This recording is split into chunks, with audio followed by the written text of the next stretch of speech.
ndabasuje mwebwe mwahisemo gukurikirana iki kiganiro, mukabasha gufungura ikiganiro ngo mucyumve, rwose Imana ibahe umugisha muri ubu buryo. Uyu munsi ngiye kubabwira ibintu bitatu abanyarwanda bari bameze nk'abigaraguramo cyangwa bari bameze nk'abari barimo, ariko ubu bakaba barabivuyemo, ukabona ko rwose ari n'intambwe bateye.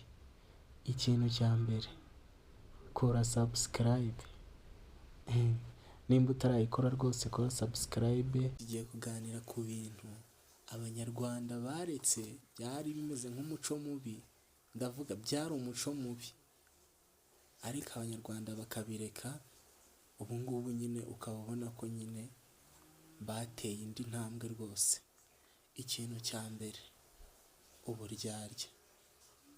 Mani, uzi ko ushoboraga guhura n'umuntu agiye kwa muganga ukamubaza uti se muri aho? Yego. Tumeze ute? Meze neza nta kibazo ndashima Imana. Ati n'abandi bari aho? Yego turi aho. Mwakomeza mukaganira gatoya, akakubwira ngo ngiye kwa muganga ndarwaye, meze ute? Ati kandi no mu rugo nsize abana nta nkuru yo kubarwa, sinzi ko mbasanga nabo bararwaye. Unyumvire. Ukibaza se iyo akibivuga mbere se wari kugenda kwa muganga ukababwira ati bamutere urushinge rw'amazi? Nyine ugasanga ari ibintu biri aho bicanganyije ukuntu.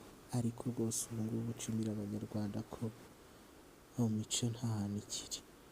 Ikindi ku buryarya, mani, umunyarwanda ubu basigaye akubwiza ukuri rwose. Nimba ushatse ibintu byo kumuzamukana mu ijambo, narakubwiza ukuri. Ibitagenda byose mubivugiraho, mubirangirizaho, ibyo kuzajya mugenda mubikana inzika wapi. Ikindi kintu cya kabiri abanyarwanda baretse kitari cyiza, cyari kibi, umwanda.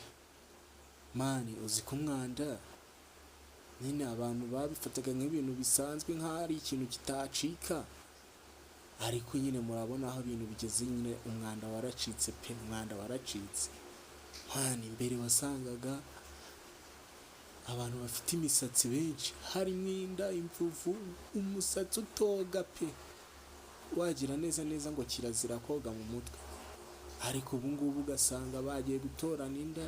Ariko ubu ngubu nyine aho wasangaga bagiye gutorana inda, ababyeyi basigaye bahura bakaganira, bakavuga ku bindi bintu byabateza imbere. Mani, ariko ureka ibya kera nyine byari umwanda gusa. Kandi ikindi murabizi namwe, mu Rwanda pe, mu Rwanda aho bigeze muzi isuku ihari rwose. Mbere wasangaga amashashi, nta bushashi bw'umunyu bwari bwarateye, ugasanga nyine bwuzuye ahantu hose. Murabizi abana bo mu cyaro nyine nkatwe twakundaga no kubohesha imipira amasashi, kubera ukuntu yabaga ari menshi. Umupira wabaga ukoze mu masashi waridundaga. Ariko ubu ngubu ntabwo wabona amasashi yo kubohamo umupira. Reka sinzi ko wapfa kuyabona nyine ayaboha umupira. Urumva ko nyine ni ikintu cyacitse. Mbere wasangaga amakarita anyanyagije mu muhanda ya bano bantu bacuruza amayinite. Nyine ugasanga ni ibintu ibishishwa bya bombo, ibikarito, ibisheke bajugunya aho babonye. Ariko ubu ngubu rwose urabona ko ibintu byagiye mu mucyo, byagiye mu buryo kabisa pe. Usanga nyine abanyarwanda bavuga ati isuku hose turange kabisa. Ikindi kintu cya gatatu, nyine wasangaga abantu bagira utuntu ko kwicamo nk'ibice. Nyine abantu bicamo ibice ukuntu, ibintu by'amoko. Ariko ubu ngubu usanga reka da, abantu bose bari gukorera hamwe. Ibintu byo kuvuga ngo kwa kanaka udafite ibimenyetso cyangwa ibihamya ngo bararoga. Ugasanga uri gucayo abana, cyangwa se nyine uri